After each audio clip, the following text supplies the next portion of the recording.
in just a few minutes. So I'd like to say thank you. I wish we had more time, and unfortunately we don't. We're going to be starting the celebrating. This is a celebration that we're going into.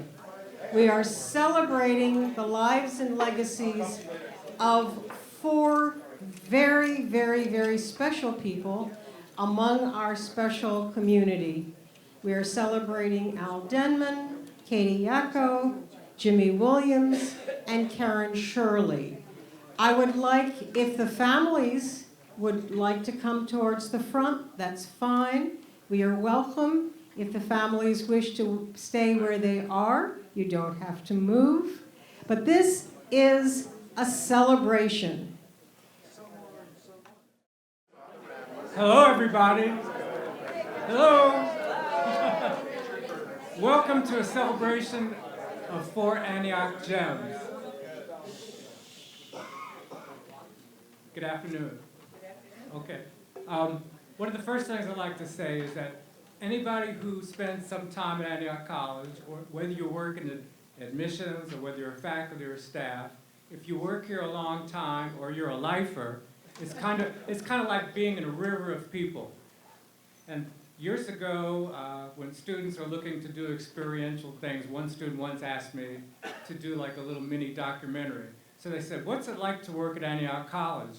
And I says, "Well, it's like being in a river, and I feel like I'm a stone in the river." And in many cases, at the end of the day, you really don't know if you've made progress with what you're doing. And so then, if you feel like a stone, sometimes you feel like you're being worn down, and sometimes you feel like you're being polished. And when it comes to the 4 people we're going to honor, not only they were polished, they became gems. Really. I mean, when you think about Antioch as a river, and all of y'all are part of that river too, because if you're here a long time, the river includes people who work here, people who study here, people who try to run the place, and people who teach here, plus the alumni who saved us. So of these 4 people, all these 4 people, they tried to keep the river on course each way they could. So if you start with Katy, Katy was what you would call a data hound. I don't know if people here remember Ruth Churchill. Okay. But someone like Ruth Churchill made Katy become the ultimate data hound. And of course, she came back down the river in the late 80s when Al Guskin was here. And she worked for alumni relations for a while. But she also worked, she had the greatest, Antiochians love acronyms. So she had a really swell acronym. It was called ACRES, which was Antioch College Research and Evaluation Studies. So Katy being Katy, she studied all the data, and she sort of found out that the river was going a little bit off course. And so, thanks to Katy, the original seeds of independence were sort of planted, because she wanted us to have our own identity, which takes you to Al. And then I had a few Al moments this morning myself. I had to sit in a lawn chair, and I thought, I hope I can bring out some inner Al, because at any memorial service or any crisis we ever had over the years, Al was always the person to spiritually guide us. So between Katy and Al, you had someone who was monitoring the course of the river. In Katy's case, it was data and the way the institution seemed to be going, and she could prove it because she always had all the statistics. And with Al, he was our spiritual mentor and guide. No matter what happened, if there was a crisis, you could go to Al. And so these are just ultimate gems. Karen Shirley, of course, her job was to open people's minds. So she opened people's minds who never had anything to do with art. And she was the ultimate mentor for opening your mind for art and also helping women to get into art. So she was just a stellar person. And then Jimmy Williams, of course. Jimmy Williams came here in the mid-'80s. He was a wonderful admissions director. He got us huge classes, like 260 and so. And then later he became our first dean of multicultural studies, and later he became the dean of students. So here's a person that, in a way, also guided the river by making sure we all behave better. And later I have stories if people don't beat me to it, because whenever I had problems, if I didn't go to Al, I would go to Jimmy. Because these are people who, if you were having a problem, or someone else was having a problem, they always knew how to calm things down and make it better. So in this case, the river made them turn into gems. I guess the first person we want to talk about is Al and Jennifer. Jennifer came along in the late 70s, early 80s, and sort of brought back community meetings in a large way, because we hadn't really had them for a while, because for a while we were too big to have community meetings. So Al and Jennifer brought back the community meetings and also Friday forums, which was a way of also keeping the river on course, because Al would make sure that a Friday forum covered all the bases. In other words, he would have a Friday forum about, should we have the Ku Klux Klan here? Of course, which is something that in the new era is hard to deal with, because in this post 9/11 era, everybody wants to be safe. So the first person to speak about Al will be Jennifer Berman, former community manager and protege of Al.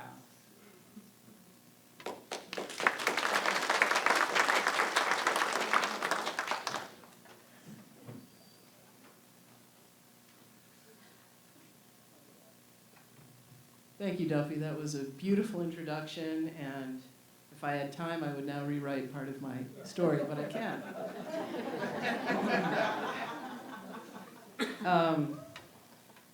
Before I begin, I'm going to read Al's own obituary, which he wrote shortly before he died, and I think that will illustrate to you why I needed to flesh it out a little bit more. Al's version of his obituary. Al Denman, 91, died on January 16, 2019. He was professor of philosophy, law, and religion, and college pastor at Antioch College since 1965. In 1952, he married Donna Denman of Idaho Falls, Idaho. They have 4 children, Todd, Don, Linnea, and Matthew. 9 grandchildren, Nigel, Nathan, Lindsley, Kirsten, Madeline, Eva, Erica, Sam, and Alex. He was a strong advocate and practitioner of inclusive dialogue. That's it. That's Al. So, as much as he might object, I'm going to elaborate a little bit on that. And first, I want to acknowledge John Knox, there in the red, and Karen Mulhauser in the purple, and Eric Miller in the baseball cap in back, who joined Al and me on our task force on community and community governance, formed by interim president Matthew Durr after the keys were transferred back to the college.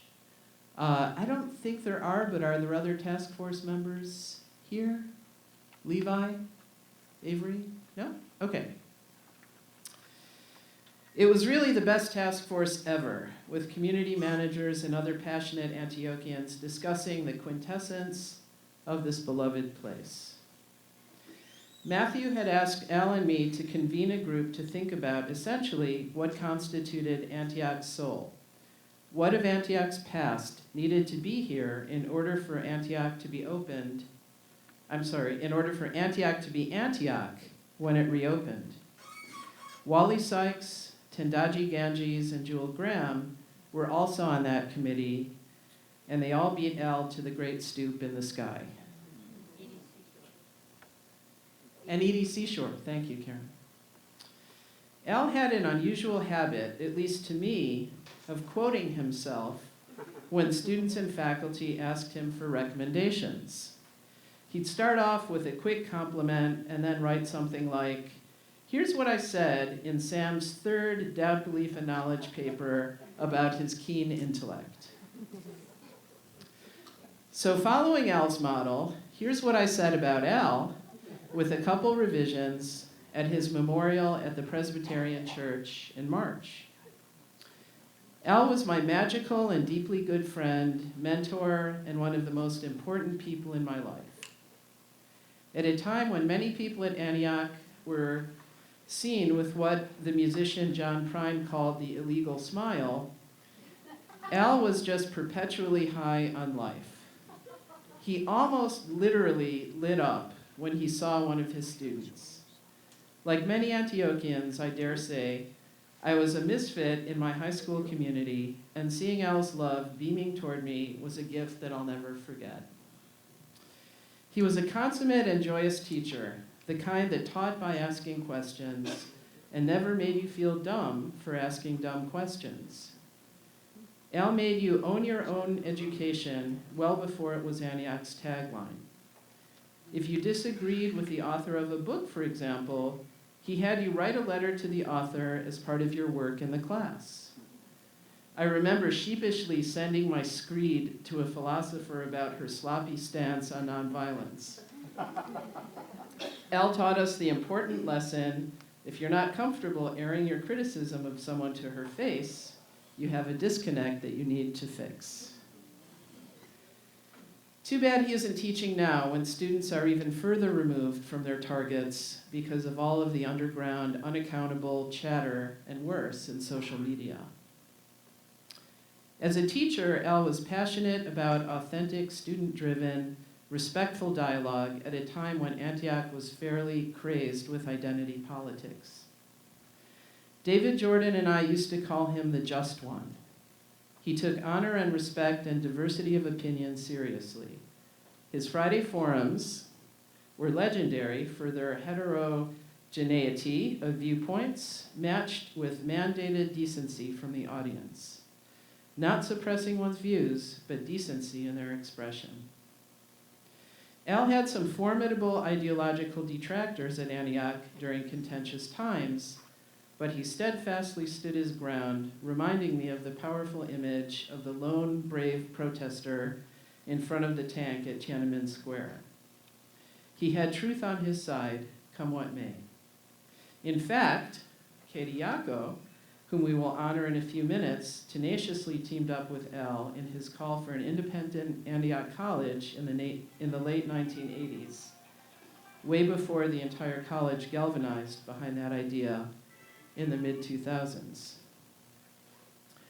As a teacher, Al was perhaps too generous with complimenting students, but it made us feel validated and work harder. A well-earned written evaluation was so much more meaningful than a good letter grade.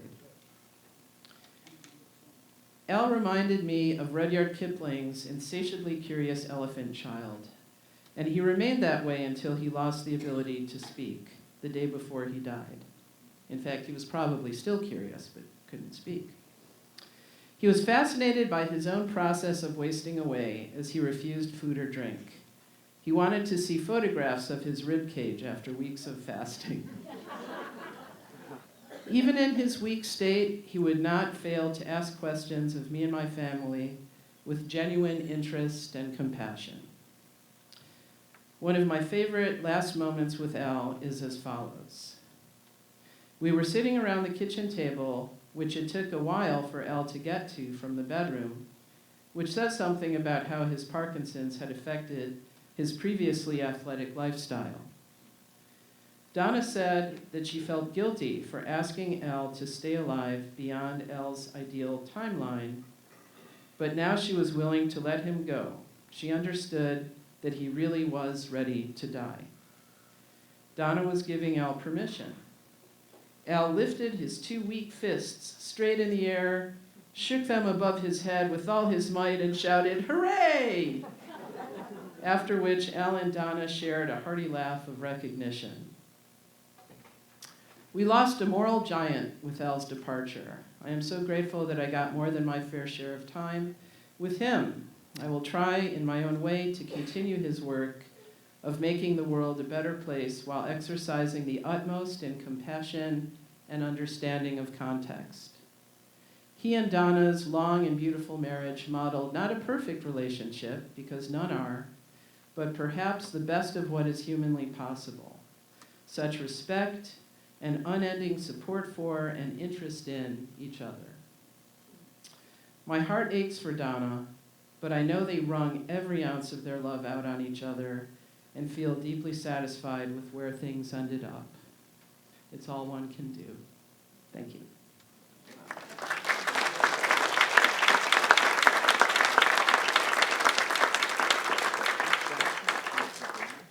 Thank you. One commonality about these 4 gems is that if you ever had a conversation with any of them, the whole world would melt away, and it was just you and them. So they were the kind of people that gave you their 100% attention. So that's just one more thing I forgot to say the first time. And at the very end, after these people all speak, there'll be a sort of a share your heart moment. So if you have any great memories of any of these people, or any fun memories, please share. Yes? I forgot to mention, there are these 4 posters here after the presentation where you're welcome to enjoy the photographs that Donna and her family put together of Al's various phases throughout his life. They're really fun. Okay, next would be Conrad Zachary, who will talk about Katy, Jako, and her legacy. She's actually the mother of independence.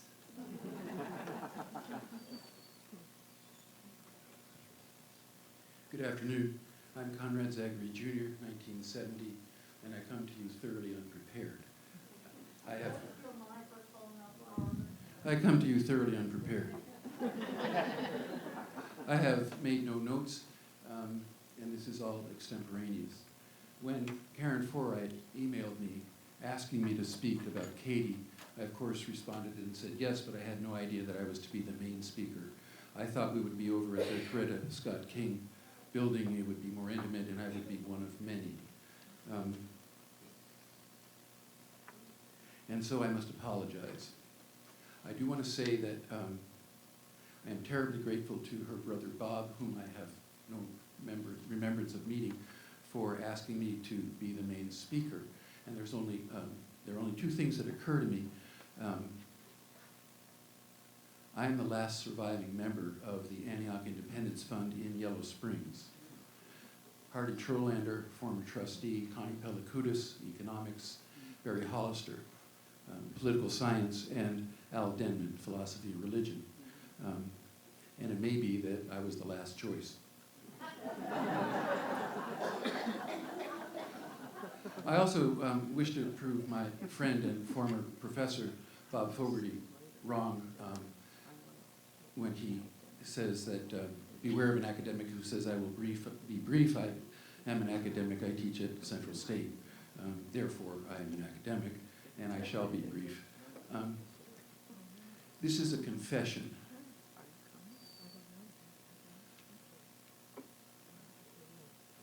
My former wife and our 2 little ones moved from Japan to Yellow Springs in 1991. And as soon as we could, we came to alumni meetings and we were on the work project. And I was thoroughly, very passionate about helping rebuild Antioch and doing what I could. And later on, as the years progressed, I became more and more disenchanted. I cannot recall when I met Katy. I may have been introduced by my long and dear friend Lester Preston Lee, or it may have been somebody else. What I want to say is that she made eminent sense to me. You could fill the Rose Bowl with what I do not know about statistics, but Katy had a way of making things quite clear. These were very difficult years. Personally, our marriage was falling apart, and 6 years on the Antioch Independence Fund really tore at the fabric of the body of Antioch alumni. And those were very, very painful years.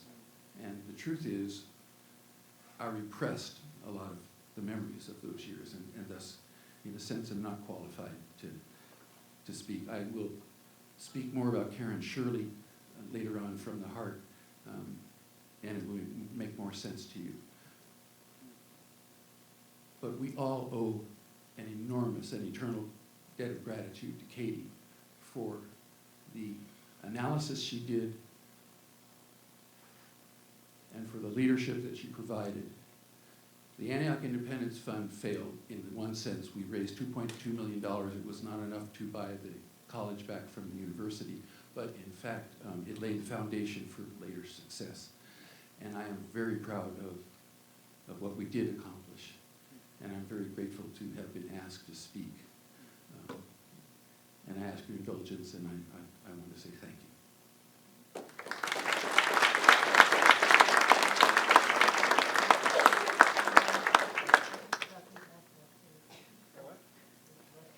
Leslie, would you like to add something to that? You know, I'm a student of Bob Fogarty. Here are my notes. Sure, I'll add something. Forgive me if I get long-winded at some, and also forgive me if I get emotional. But I knew three of the people who are being honored very well. Al. Oh, I'm sorry. I'm sorry. And here's the mic, okay? My name is Lester Lee.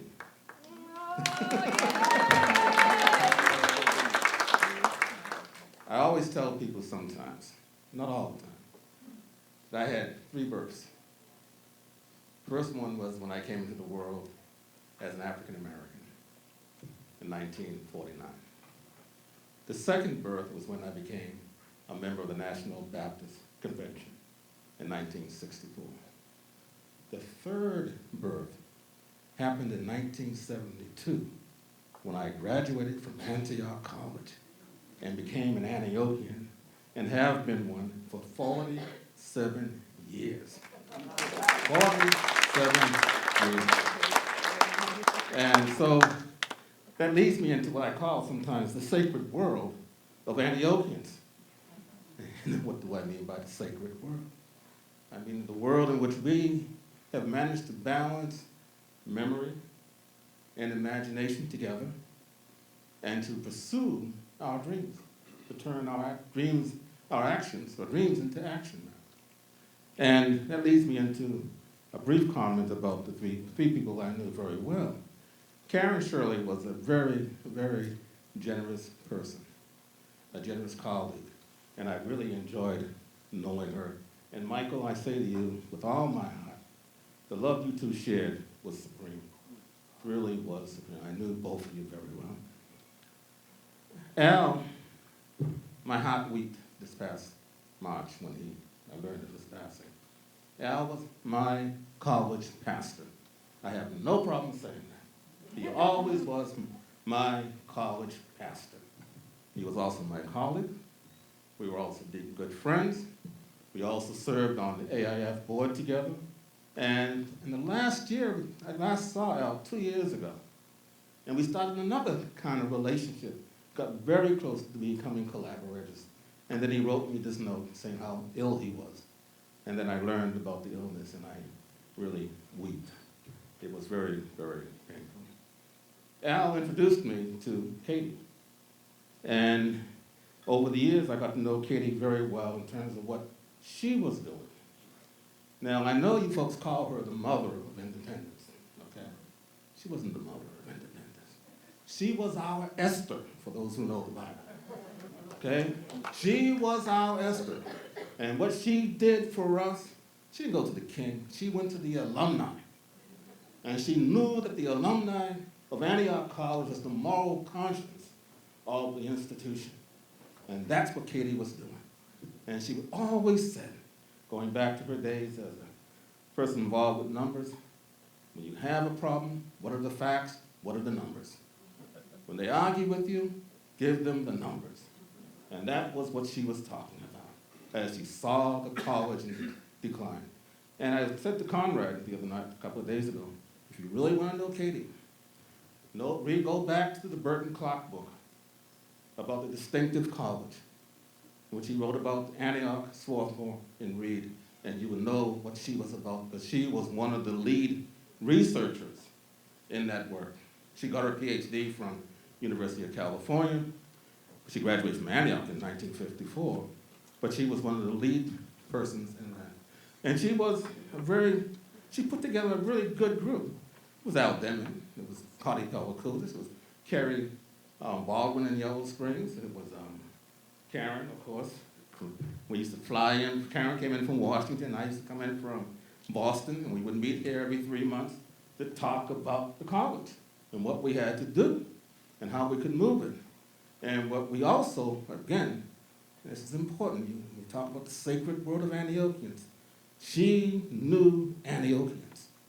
She knew them. And she knew that they would respond. Even when various members of the administration were beating us up, saying we were called Luddites. We were supposed to be anti-modernity. People said what we were engaged was foolishness. And she always said, tell them the numbers. Speak to the numbers. And she was right. And she said, but she also believed that Antiochians could turn their dreams and would respond. And we have work ahead of us. This is a tough time in higher education and liberal arts. There are colleges closing left and right back in the Northeast. Hampshire College right now is in trouble, even though Ken Burns has promised to raise $100 million. He raised $20 million in 3 months for Hampshire, but Hampshire is going through troubles. But Antiochians, we are part of a history. We are part of a history that stretches back to one of the great lines and narratives in American life. The most immoral of desires is to have absolute control over another human being. Another dream we believe in is that we believe in democracy. We believe in speaking truth to power. I'm almost finished, I'm going to get down. We believe in tikkun olam. Some of you may know that expression.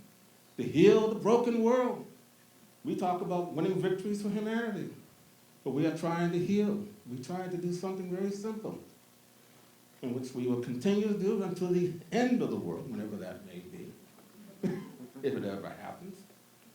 We will narrow the gap between words and deed, and that's Katy speaking right now.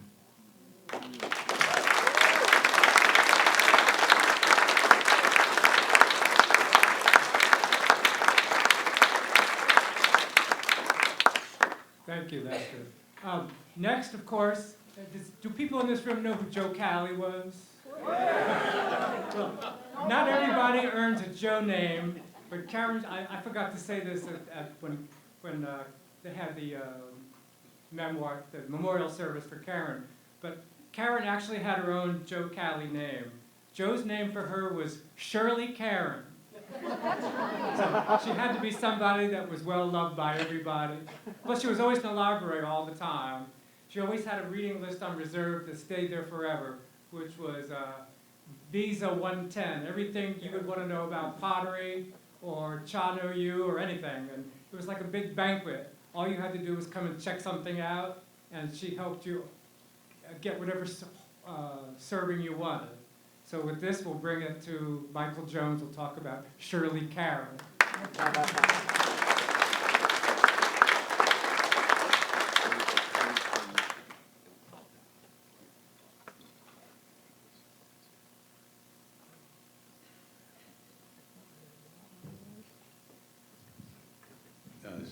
She also had another Cali name, which was the Shirley Girl.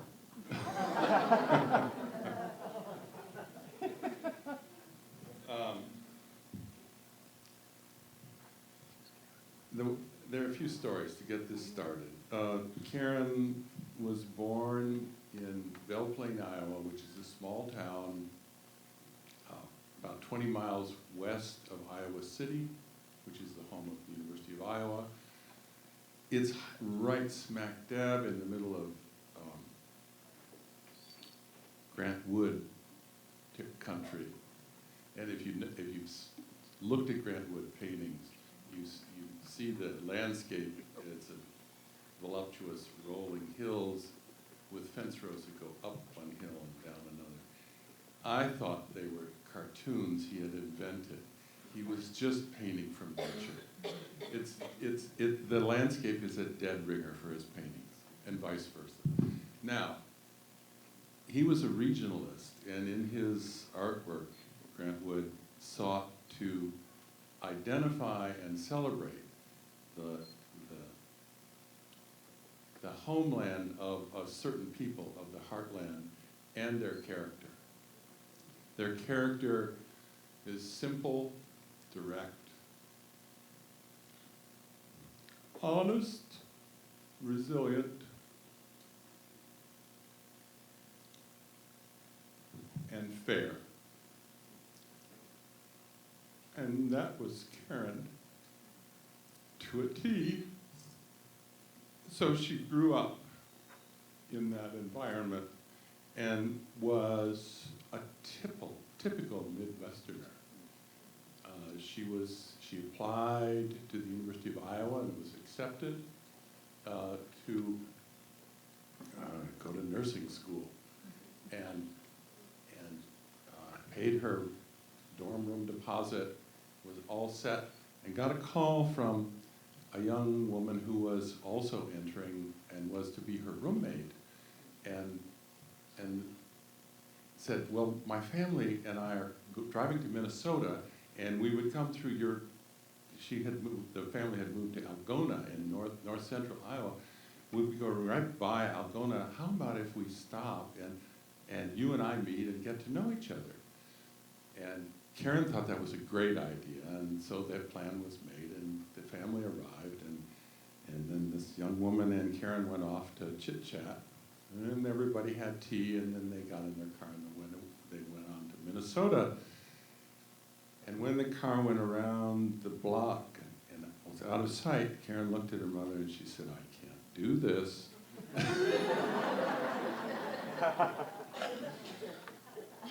And this meant to Karen that she couldn't go to the University of Iowa.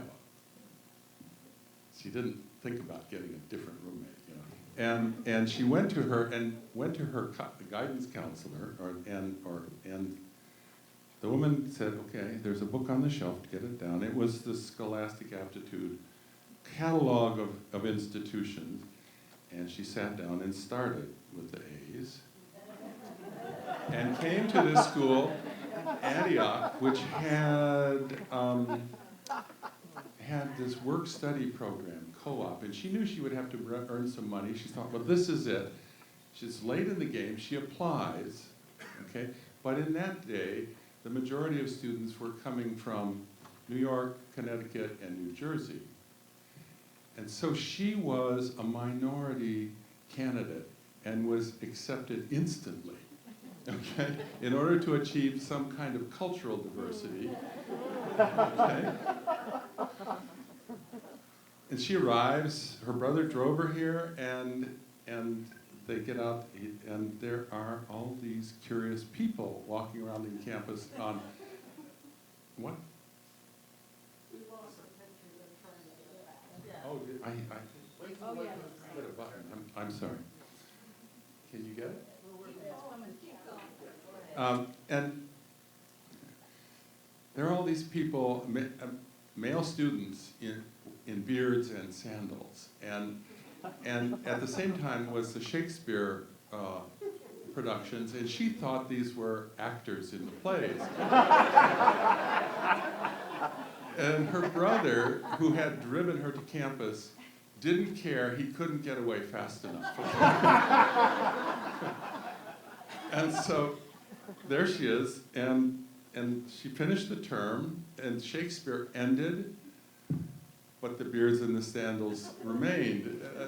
And so that was the beginning of learning about a much bigger world outside the heartland.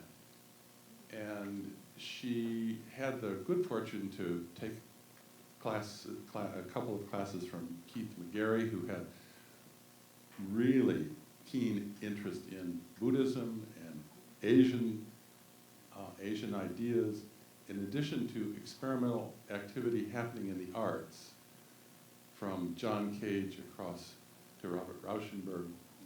And that, coupled with the co-op experience, which put her in many parts of the country, made her realize that there's a large world out there outside of Iowa. And And after graduating, she took a job in San Francisco working for Kintetsu International, which is a Japanese company that had been charged with, they had sent 3 of their young executives to San Francisco to found the Japanese Cultural Center in Japantown. And she was the secretary. And they told her about Japan, and she told them things about American culture, and especially Reno, and where they would go for weekends, and just the 3 executives. But along the way, she got very curious about Japan, and was at some party and was extolling about all the magnificent, interesting things about Japan. And somebody else at the party says, well, if it's so great, why don't you just go? And she did. She took the dare. She lived in Kyoto for 9 months in 1963, and hanging out with the crowd around the poet Gary Snyder, and came back and went to graduate school at Mills, and then with a little difficulty of trying to find a job, ultimately was offered a position here, teaching ceramics in the art department. And she'd never thought about doing this, but she thought, why not? And that's a mixture of her, inherent Midwestern tenacity and all the possibilities that have been shown to her as an undergraduate. When she came, she was 11% of the faculty was female. And if you think about it, this is around 1970. This was at the beginning of feminist discourse. And here you had all these young women students who are trying to engage this feminist discussion. And she was one of the handful of role models. And she was working in the art department teaching. She had engineered to have me become artist in residence, which was unpaid, but I had access to the facility, and I could see what she was doing. When she advised students, it was a rigorous exercise, an hour or an hour and a half. Students dreaded the appointment, and they also realized they had no choice, they needed it. And the focus of her advising was not about the academic requirements, but to make the absolute most of the 4 years or 5 years that this window, this magic window of a college environment and education provided. And it would likely never come to them again. She stressed this. And with women, though, the conferences were longer, an hour and a half to 2 hours. And it did not dawn on me until a year before last what was going on. But what she was in fact doing was telling them things that they needed to think about as young women as they moved into their adulthood. And we received, some letters came in the last 2 years that underscored this, and I realized I'm just a guy. I was opaque. I didn't realize that any of this was going on. She was a good dresser. She had to dress for a work environment, that she had to take care of the clay facility. She kept it clean, but still had to take care of it. From time to time, she would need to call maintenance to come, especially if something electrical needed servicing. And because she was snappy and attractive, they came right away. And when they got there, they looked at this situation and how is it that this space cadet was spending time with her? She never told me why. She kept that quietly to herself. But we were together for 49 years. As unmarried, that was her choice because she was very interested in her own autonomy and being clear about that. And because she didn't like the way I handled my own finances, you know, so she wanted independence. Okay? And she was clearly telling the girls, now listen, you know, you be careful. This is what I'm doing.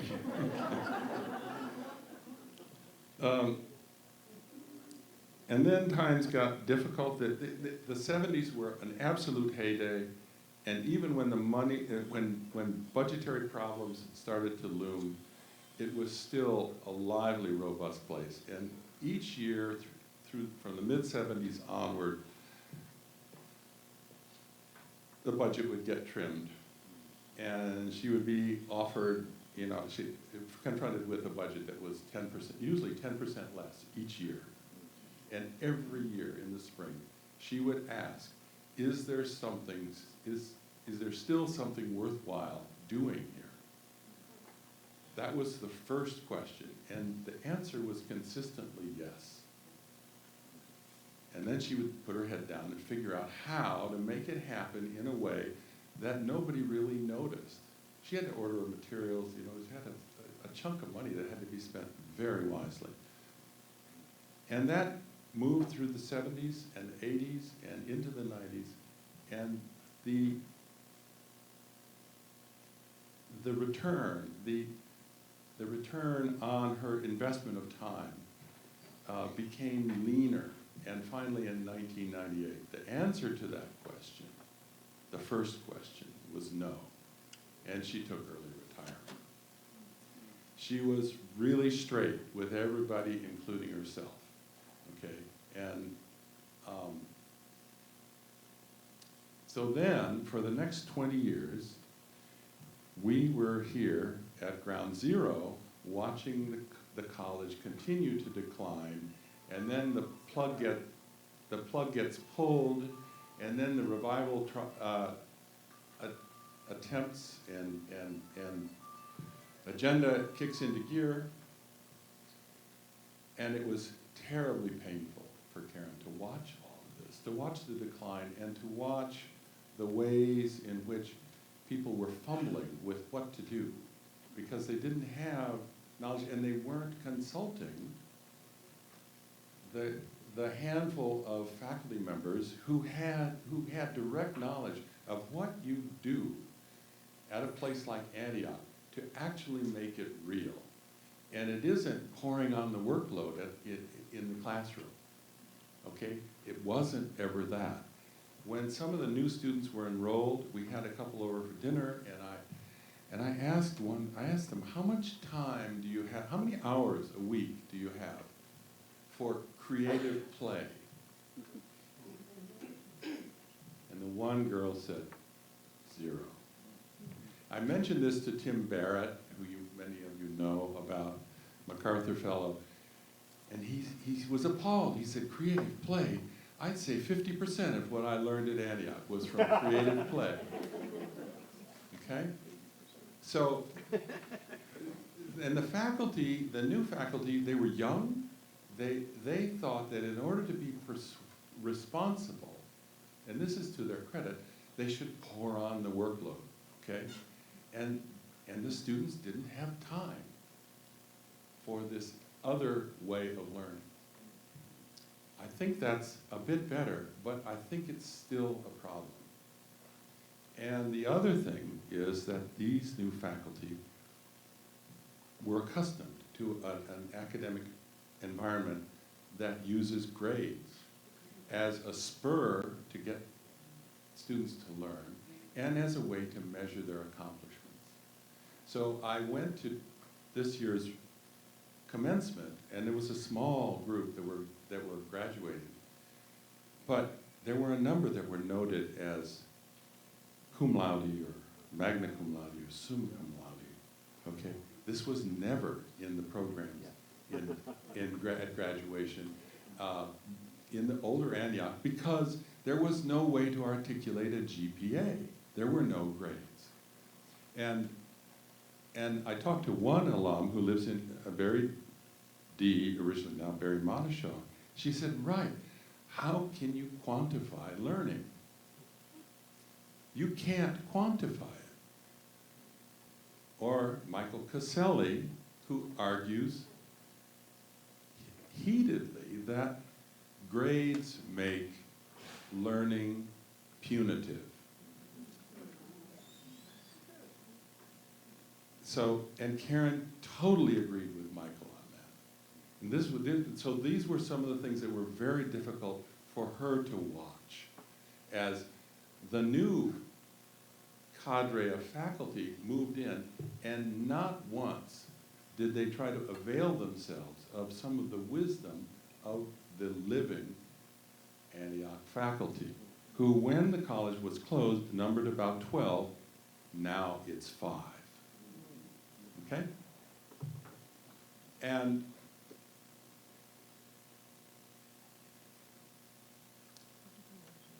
the result of this is that the knowledge base has moved, for how to do this, has moved from the remaining faculty to the alumni. It is now your job, not just to be familiar with the product that was delivered to you when you were students, but how it was made possible, how it came into being through the faculty you worked with. You have to put on your imagination caps and really work on this, because it's not about product recognition, it's about process reinvention. And it's your job now.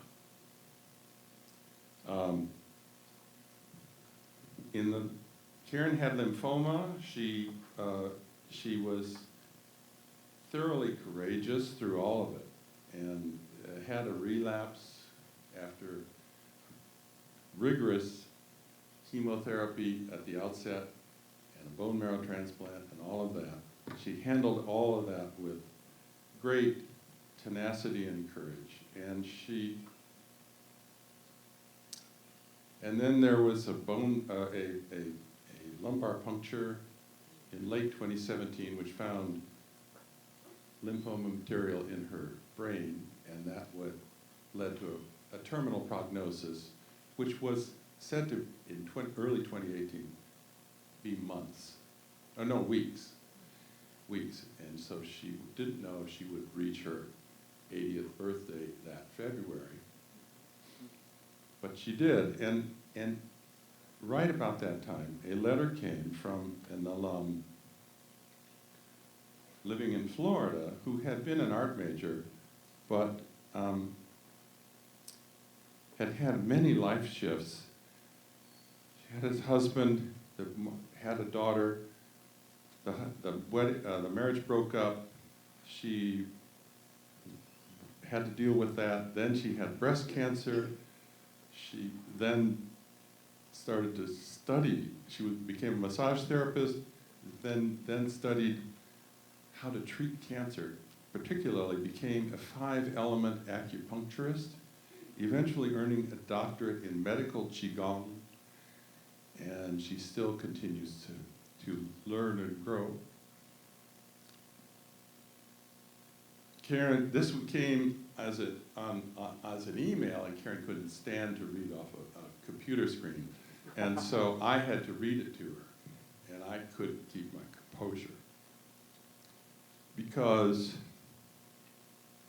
there were all these personal things, and I looked up at the end, this whole, what had become Deva's life arc, and Karen is in tears, and she says, that's what it was all about.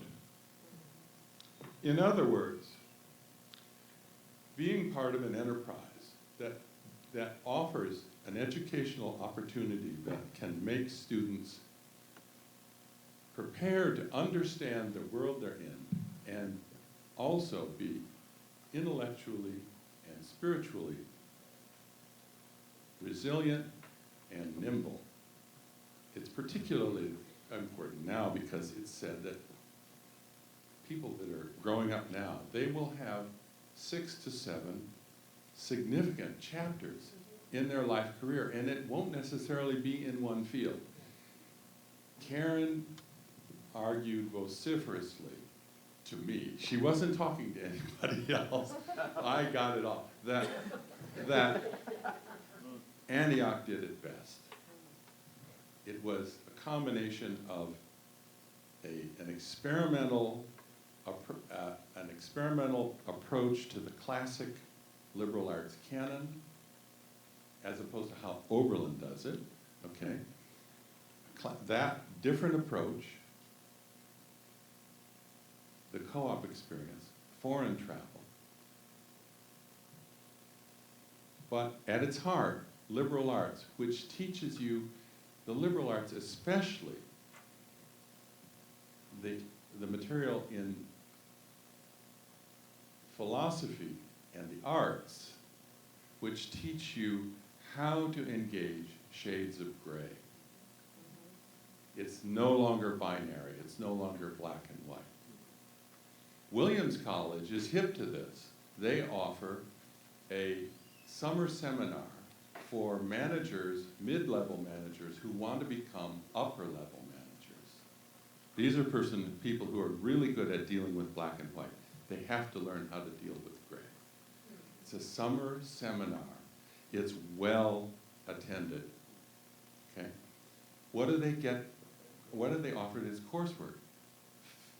Courses in philosophy, aesthetics, and painting. There isn't, and Mel Strawn, who was on the faculty at Antioch, was chair of the department and a painter. He said, artists have to learn how to tolerate high levels of ambiguity in working on their work. It's all there. It's all right here, okay? And it's not about grades, okay? So there were other things, but that's it.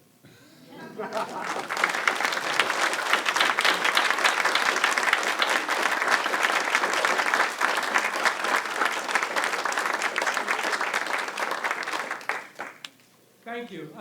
I think there was one other thing that you might have left out, because when Karen had a memorial service, you talked about her not going to nursing school and going for Plan B. And when the guidance counselor gave her the book of colleges, thankfully she stopped at the letter A. And also another alum who stopped at the letter A was Julia Riker. I know that's just a funny commonality, but the letter A is today's brought to you by letter A. Okay, the last person we're honoring, the gem, is Jimmy Williams. And Jimmy was really 3 deans rolled into one. He came here around 1986 as the Dean of Admissions, got huge classes, maybe up to 260 people.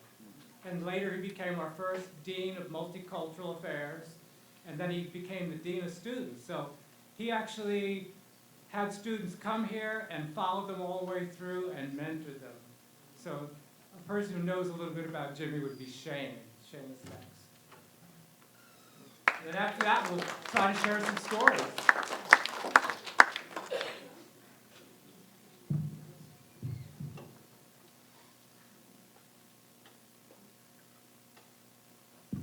Hello, everyone. My name is Shane Creeping Bear, class of 2008. I'm currently the Associate Director of Admissions for Antioch College here, in my role in admissions, or various capacities of my role in admissions, for 10 years in October. I have 2 things to share with you, something that I've put together, and then something that Bob Devine had posted as a eulogy to Jimmy. Something that Bob Devine had posted to Jimmy as a eulogy on Facebook.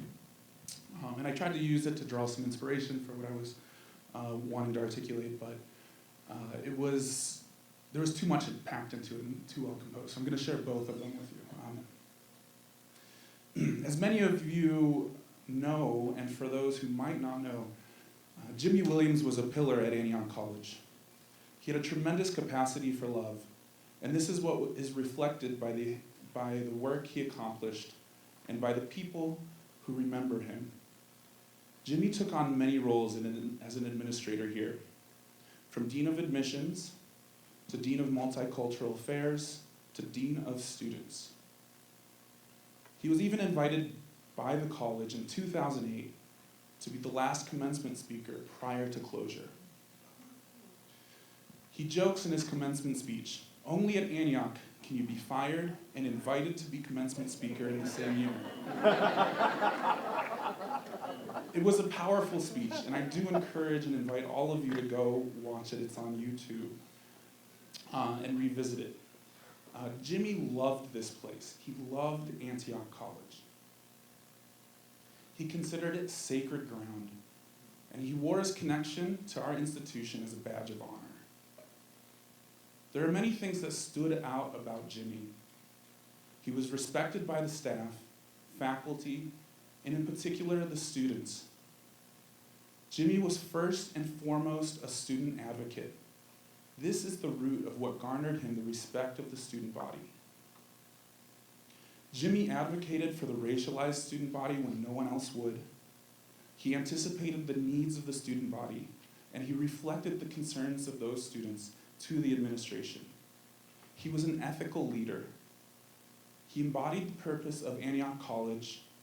He was able to articulate that purpose, and his leadership stood out because he was able to authentically reflect that purpose. Jimmy could always be seen around campus.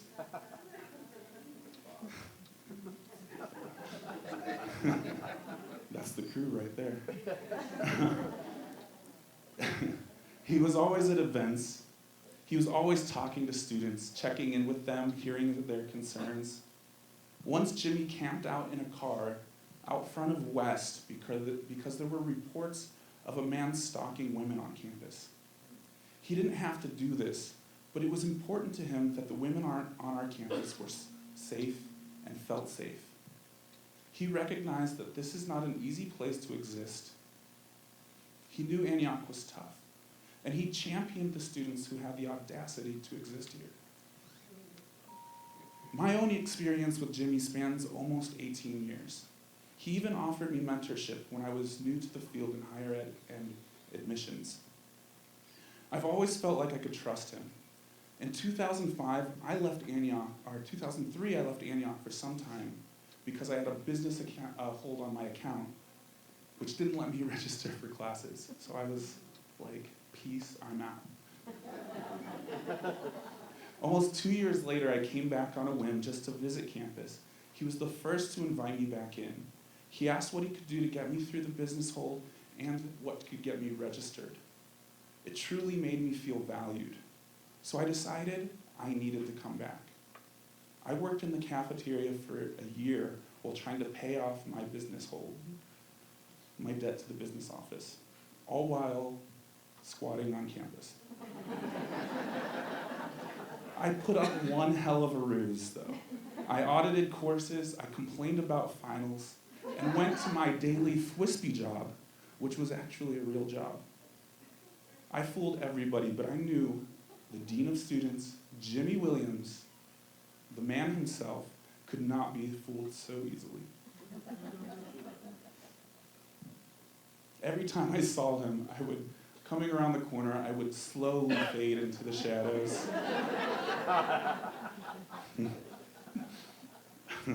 One day, as I was crossing campus, I came upon a student on the ground having a seizure. It was snowing, and I didn't know how long he had been there, so I rushed into Weston to call 911. The first person to show up was Jimmy, and there were no shadows to fade into then. He handled the situation, made sure the student was safe, and then later that week he approached me, and I knew I was in for it. But all he did was thank me for being there. He shook my hand and continued on his way. He had a telling smirk on his face, and to this day, I do not know whether or not he knew I was squatting on campus. My guess is that he did. But this is where Jimmy leads from, his heart. I mentioned earlier that Jimmy's heart was full of love, and this is the leadership style that he brought to campus. In his 2008 commencement speech, he paid homage to the staff on campus. He said, "Administrators live on the dark side of the moon. You don't always see what they do, but they do it. The staff makes all this possible. They do all the things that we take for granted, that allow the rest of us to do the things that we do. They truly are the heart of Antioch." And while I understood what he was saying at the time, I have a much deeper respect for that nod now as I've been a staff member in higher ed for almost 10 years. You can't fake this type of deep love and respect for the people who need it most, the people who have the fewest advocates in this world. In his closing remarks, Jimmy says, take time for what, this is from the commencement speech in 2008, take time for what really matters, cherish the things we have on this earth, and take time for the things that are going to make a difference. Jimmy says, I celebrate the ones who have the audacity to hope, the audacity to challenge, and the audacity to believe. And with that in mind, I hope we'll celebrate the audacity of Jimmy Williams, his audacity to hope, his audacity to challenge, and his audacity to believe. Thank you.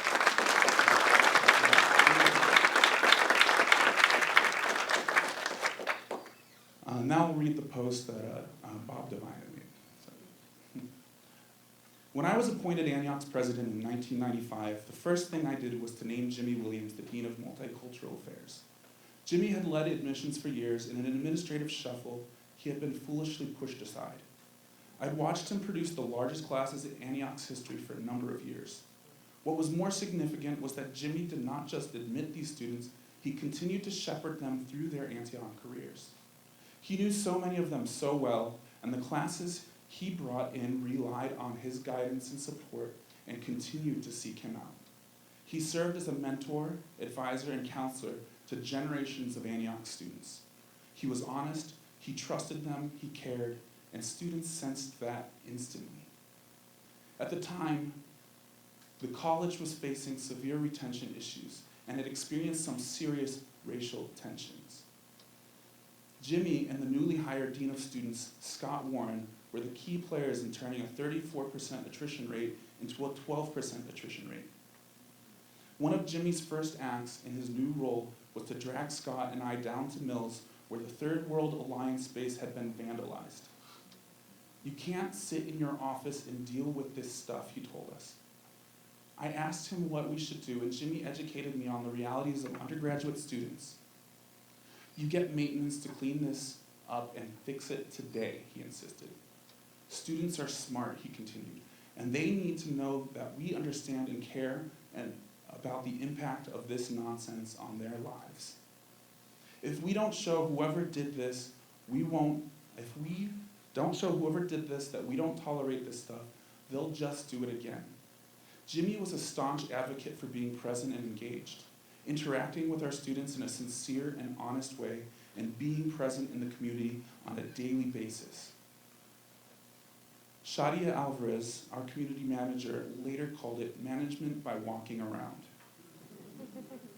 Jimmy was an easygoing and approachable and could make people laugh with his perspectives on things. His smile was disarming, his laugh was infectious, and his straight-from-the-heart common sense kept those around him grounded.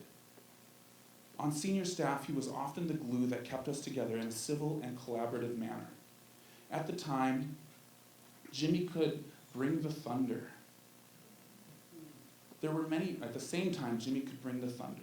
There were many times when he delivered a righteous sermon, both to staff and the community, in a way that brought clarity to the issues with which we were struggling, from consoling the community following the death of a student to blistering condemnations of the creep of sexism and racism into the institution, to incisive analysis of college/university tensions.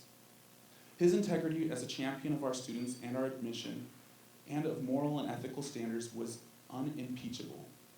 It was Jimmy who represented the college at the memorials for deceased students. It was Jimmy who went to Costa Rica to bring back the remains and belongings of one of our students. It was Jimmy who publicly articulated the refusal of the college to implement certain services, interventions mandated by the university. I always assumed that Jimmy spent a lot of time with his nose in a book. He knew something about everything and was better informed than most of the senior staff. He knew the literature of higher education and student services. He was familiar with the work of our distinguished alumni. He had read the latest cultural and literary tomes. He had an incredible grasp of history and was familiar with a score of biographies. Jimmy was incredibly smart and a joy to talk with. He was a diehard Yankees fan and followed sports religiously via the New York Daily News. One could always talk sports or politics with Jimmy.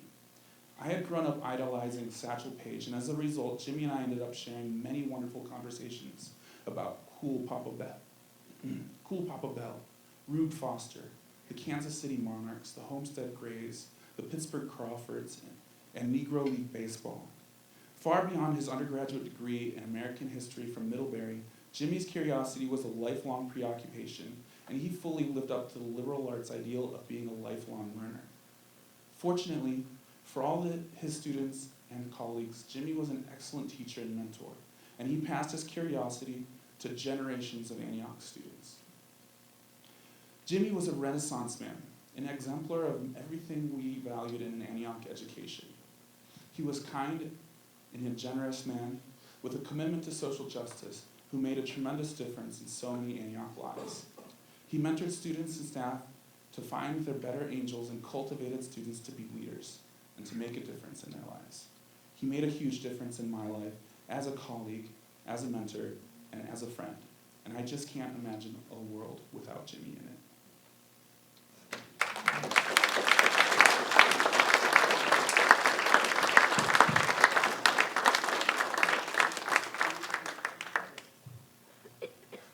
I'd like to thank everybody for their thoughts and their stories. And right now we're going to have a, sort of like an interactive session where people will talk about, oh, okay, you're going to read a poem first? But then we'll share our hearts. And I may even start by telling you another Jimmy Williams story. Thank you. This has been tremendously moving. And I'd like to read a few words written by Mary Oliver in a poem that was selected by Catherine Jordan. When death comes, like the hungry bear in autumn, when death comes and takes all the bright coins from his purse to buy me, and snaps the purse shut, when death comes like the measles pox, when death comes like an iceberg between the shoulder blades, I want to step through the door full of curiosity, wondering, what is it going to be like, that cottage of darkness? And therefore I look upon everything as a brotherhood and a sisterhood, and I look upon time as no more than an idea, and I consider eternity as another possibility. And I think of each life as a flower, as common as a field daisy, and as singular, and each name a comfortable music in the mouth, tending, as all music does, towards silence.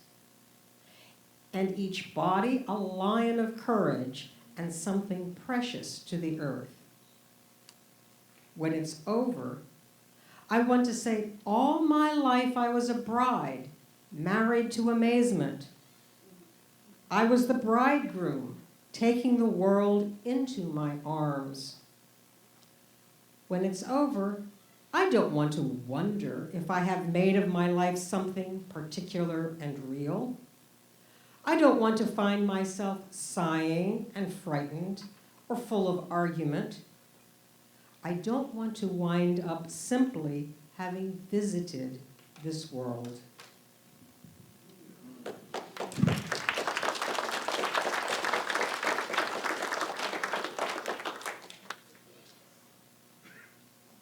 Let me tell you one short Jimmy Williams story before, in case anybody else wants to talk about their stories. In 1986, Yellow Springs started gentrifying a little bit, and all of a sudden I found myself moving to Dayton. And I was in a new relationship with someone who didn't look like me. They were a person of color. And so then you're navigating a new environment where you're living in a conservative environment in Dayton, but coming back to Yellow Springs, which we know what Yellow Springs is, right? And so people like Jimmy or Al or Katy or Karen, they were the kind of people you could sit down with and there were no barriers. Whatever you talked about with them, their hearts were open, they had a sense of humor, and they had some wisdom. So when I first moved to Dayton, I was starting a relationship with someone, which I'm still in, by the way. We got married a couple years ago. And so there are cultural differences between when you live in a radical community like Yellow Springs and a conservative community like Dayton. So my other half actually has become radicalized by Antioch because he's in the World House Choir. And you know, the World House Choir is a regional choir of 120 people, and so the Antioch virus gets around. But when I first moved to Dayton, my other half would yell at me about, why are you carrying groceries on your hip? That seems too gay. And so I thought, okay, I don't know that's the way I carry my groceries. So when you see someone like Jimmy, you realize this is a person you can sit down and you can cross all those intersections that people are so afraid of these days. So one day I'm talking with Jimmy, and my other half also had said, you know, you never see a white guy and black guy together unless they're gay or detectives. So I'm telling this to Jimmy, and Jimmy was working with Scott Warren, and Scott and Jimmy were like the partners in crime. Jimmy Williams was black, and Scott Warren was white. So I said to Jimmy, hey, are you gay or are you a detective? And then he laughed at me and he said, guess what? I'm a detective. He said, Antioch College doesn't pay enough that I can survive on my dean's salary, so I moonlight at Meyer as an undercover detective. So that's the first Jimmy Williams story. Well, this one's quick. The second one is, as we were getting ready to, I guess we were having a hard time and get ready to close, I would always say to Jimmy, I can't find, he said he did his office by walking it, by being out in the trenches. So one day I said to Jimmy, I can never find you, I need you. He said, well, let me tell you how I got my bypass. And so he said, you know, bypass. You know, almost every dean we've ever had has been so stressed they've had heart conditions, whether it's Wally Sykes, Steve Schwerner, Elaine Comegys, and Jimmy Williams. So Jimmy Williams said, I'll tell you why you can't find me. It's because things like my phone rings at 3 a.m. He said, my phone rang at 3 a.m. the other night, and there were two students who were having a drinking contest. And the guy was on the 4th floor north, and he said, I'm going to pee out the window. And so the guy peed out the window. And the woman he was with said, I can do that too. And so a few seconds later, she was on the ground. So Jimmy said to me, all I could think of is, what was I going to say to parents? Would I be picking glass out of her? And then he laughed and he says, as it turned out, she floated down from North Hall and hit a bush. But he said, this is what Dean of Students go through over and over. So those are my Jimmy Williams stories. Anybody have any stories about Karen or Al or Katy? And before we start, someone lost their car key.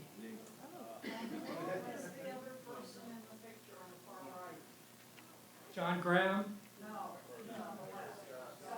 That's Scott Warren. That was that other dean.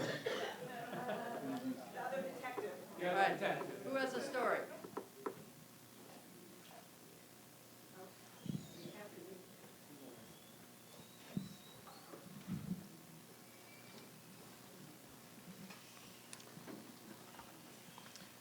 Karen Shirley was both a force and a low-pressure zone. And just as she expected discipline, protocol, and respect, she created an expectation of going beyond anything daily and routine into the exploratory realm of one's own expression of authentic self. That, of course, required deeper self-examination and perspective that Karen also guided by example. The direction did not matter so long as the path was authentically one's own. Karen opened a path for me with artistic, mind-bending, experiential education, coaching, resources, encouragement, and behind-the-scenes support. Karen taught me about artistic integrity, personal integrity, about commitment and diligence, about taking risks, and more. To my great joy and benefit, Karen also instilled in me a lifelong love of ceramics as a core element of my authentic self and as a foundation on which a life of previously unimaginable breadth could be built. I've founded 7 enterprises, from business software to dinnerware made from recycled glass to disaster relief shelter and to, 20 years ago, a public studio for ceramics and glass. The vision, boldness, and skill needed to form and develop such enterprises, and the creative persistence of keeping the work evolving, always includes the nurturing and the drive that Karen Shirley instilled in me through her continuous engagement in my progress as an Antioch student. So not only myself, but now just as one individual student thread from Karen, generations of students at the Fire Arts Center in Arcata, California, continue to benefit from Karen's inspiration and guidance.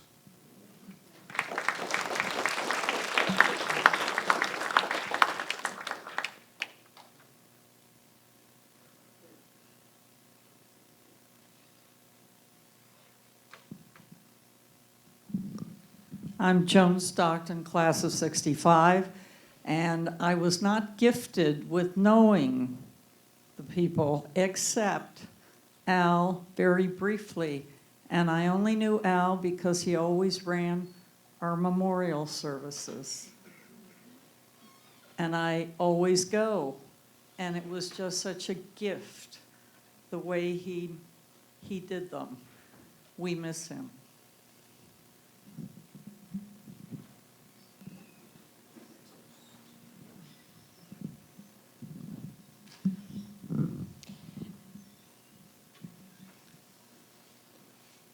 My name is Claire Dannenbaum. I live in Eugene, Oregon. I'm from the class of '86.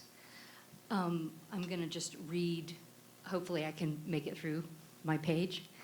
When I arrived at Antioch in late of August 1981, I had just returned from several months of travel in Mexico and Guatemala. I was a pretty nihilistic youth. I had defiantly quit school just a few months before graduation. I lived in my own apartment in downtown Houston. I called it the muggiest neighborhood in Houston. I wasn't prepared for college. I was very bristly emotionally, and I was a free agent as much as any 18-year-old can purport to be. The first year at Antioch was not entirely successful, but it wasn't disastrous either. I took a 6-month hiatus after 2 terms because I wasn't sure if I actually fit at Antioch or anywhere, really. Then Karen Shirley became my advisor. Karen Shirley was the first teacher I'd had probably since kindergarten, maybe ever, who could see past the surface noise of my tendencies toward doubt and defiance and nurture some deeper sense of strength. Our advising sessions centered on long conversations while smoking Marlboro cigarettes in her office in the clay studio. Those were the days when you could do that. We talked about all kinds of ideas and how they might be related. Karen was essentially about ideas and how they might be related. That was core to her. Her office was outfitted with shelves to the ceiling, all full of clay work of her own and her students, experiments, one-of-a-kinds, imperfections, all were evidence of her method. During my student years, Karen's impact on me was profound. Rather than focusing on academic progress or accomplishments, Karen encouraged deep observation and critical reflection. This was not about finding myself or my parachute color. This was critical thinking as modeled by an extremely competent and very reserved artist. With Karen's guidance, I actually learned how to write. I developed self-discipline. I navigated intellectual questions that for me do function as a kind of life force. I have since applied these skills into graduate programs and in multiple professions, including my current one as a college librarian. In my marriage, in parenting, in friendship, and in multiple channels of my creative life. Karen and I maintained a friendship over the next 30+ years. Over decades, we visited in Yellow Springs, in Chicago, in New York City, San Francisco, and Berkeley, all places that I have lived since graduating from here. We shared postcards from her travels and my own in Japan, California, Mexico, Canada, Spain, Turkey, Greece, Morocco, etc. We exchanged books. We remembered birthdays, although until recently I realized I had hers wrong for 30 years. We gave each other gifts, artwork, and advice, and we engaged in lots and lots of shared observation and listening. And such are the artifacts of a love affair between a student and her favorite and truest teacher.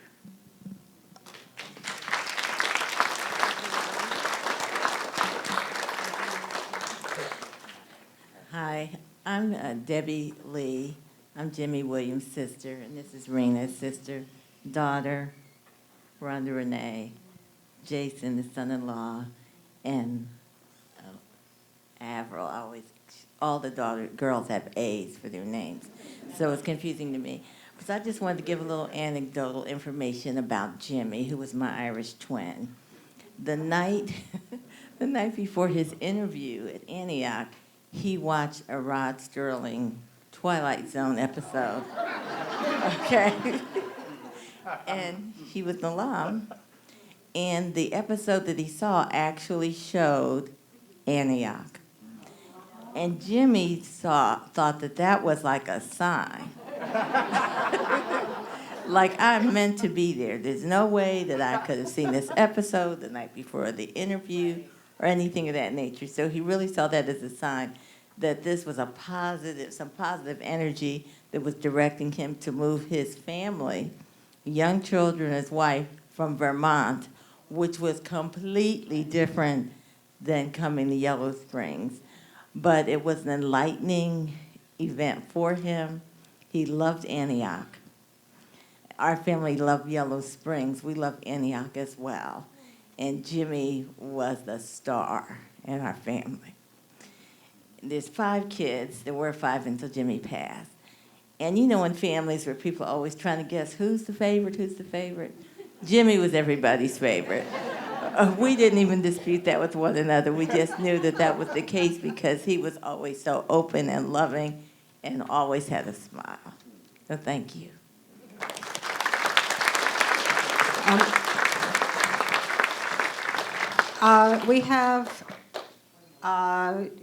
We have 7 minutes longer, 8 minutes longer, so we have a couple of hands up.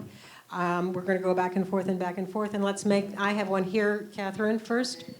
And let's make them quick so everyone has a chance. I want to make 2 brief comments, one about Al Denman and the other about Katy Jako. Al Denman had discussion groups at the chapel on religion and philosophy. I remember attending those discussion groups. I found them very stimulating, enlightening. It wasn't part of any class. It was just informal, after class, or outside of class discussion groups. I really enjoyed them.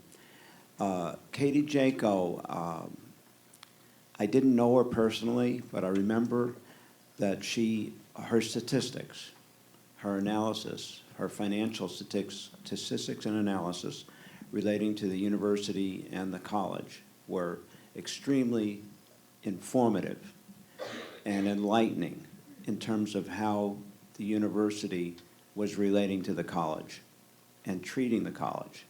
I found that very enlightening, and I remember her.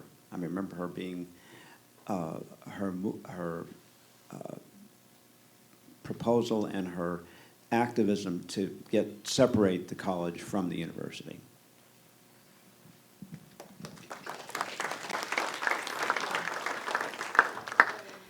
Hey, so I'm Jessica Lawless. I was Jessica Hans when I was at Antioch. I graduated in 1989. Wow. So this is my second time back to Antioch since then, and it's because of Karen both times.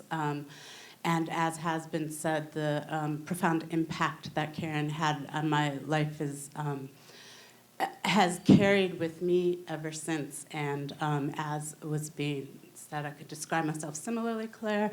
I would say that when I got to Antioch, I was very messy and very pissed off and had really no ability to connect with people and didn't know what that meant very well. And from here, Antioch was a place that started a very long, winding road to learning how to do that. And Karen is a person who was and has stayed with me all that time as someone who created very strong boundaries for me that I needed, while also being incredibly non-judgmental of what I was doing and who I was. And so, just a couple of short things. So her impact on me as an artist, as a creative person, an artist and a writer, there's no bounds to that. The defining moment of that was in the clay studio, and I would do hand building coils and sawdust firings and all these things. And I made some big vessel, and I wanted it to be cracked and look like all my pain, right?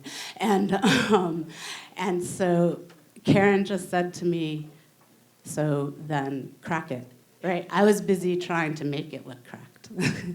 And that moment just taught me honesty in creativity and expression and what we do, and it stays with me. It was so simple. I don't even know for her if it would have been a moment, but it was so simple, and I tell that story a lot. And there's so many things, but one of the other things I really want to say is that at that time, it was for feminism very much in the thick of backlash era, and I defiantly didn't identify as a feminist, though everything about me was. And there was actually a moment, Caselli, it was you, when I said that, and we were in the studio, and you turned to Karen and said, Jessica doesn't identify as a feminist. And it was like that moment that I was like, okay, so why not? What does that mean? And through Karen and what I learned from there, I took on the mantle and proudly still have it on. And there was a few years ago when a documentary came out called Art, Feminism, and Revolution, I believe it was called. And I went to see it with a friend of mine who's also an artist in the same age. And we came out of it, and she was shocked to learn all of the history that was in it. And this was only a handful of years ago, was shocked to understand that people actually weren't taught that art history when they were in college. And so I'm so grateful to Karen for that, and for me not even always understanding how special it was, and yet I did understand it. And one of the things I tell people is that I learned a lot of my politics through art because of Karen. And a lot of people are really surprised to know that you can learn that through art. And I was surprised to know people couldn't. Last thing I'm going to say is that when I was here, Karen always wore her hair back so severely in a very tight bun. And my entire adult life, I have worn my hair up because of her. I wear it different, but it's very much because of Karen.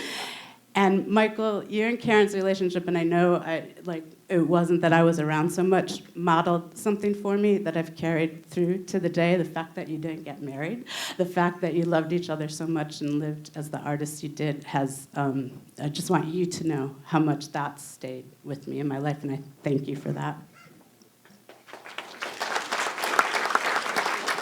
We have one more way in the back, and we invite you after that. Hold on, I'm coming with the microphone.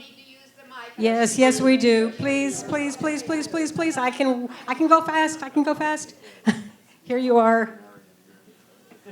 I just want to say that I was Karen's freshman hall advisor. So I think I know her longer than any of you.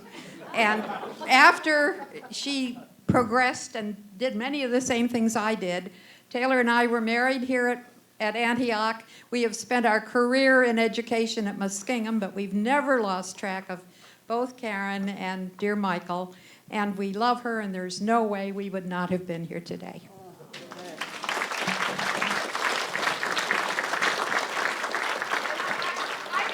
I know you all are out of time, but I loved Al Denman, and I missed the beginning because I had to have coffee.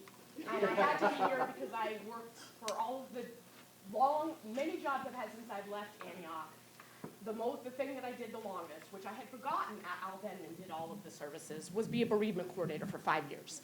So I've heard that Mary Oliver poem many, many times, but actually a much different one is my favorite and is very Antiochian.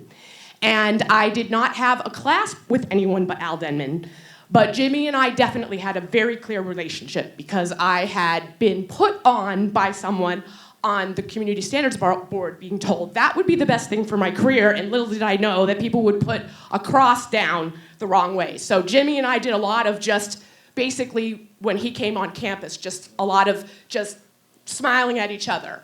And Karen I also didn't have a class with, but Karen and I had much the same relationship. And everybody that has seen me at this whole reunion, my 52-year-old brain is having a lot of problems hanging out with so many different circles of people. I can't track the names, but I'm going to keep it short because we're all out of time, and I'm just going to tell you that I'm going to read this poem, and this is what all four of these people, even though I never knew Katy and heard many stories about her, they are very symbolic of what Antioch means to me and why I'm so grateful to be here at Reunion this year. It's not nearly as long as the one that everyone reads. Okay, let's see here. It's called White Owl Flies into and Out of Field by Mary Oliver.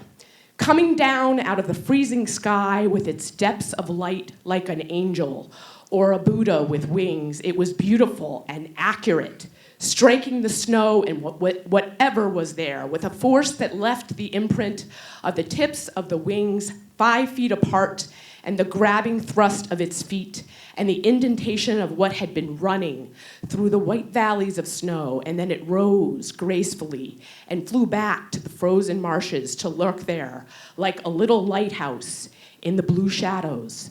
So I thought, maybe death isn't darkness after all, but so much light wrapping itself around us, as soft as feathers, that we are instantly weary of looking and shut our eyes, not without amazement, and let ourselves be carried as through the translucence of mica to the river that is without the least dapple or shadow, that is nothing but light, scalding aortal light in which we are washed and washed out of our bones. So I hope that when any of all of you need any of these people by you, you think of that poem and they are there with you in spirit. Amen. Thank you.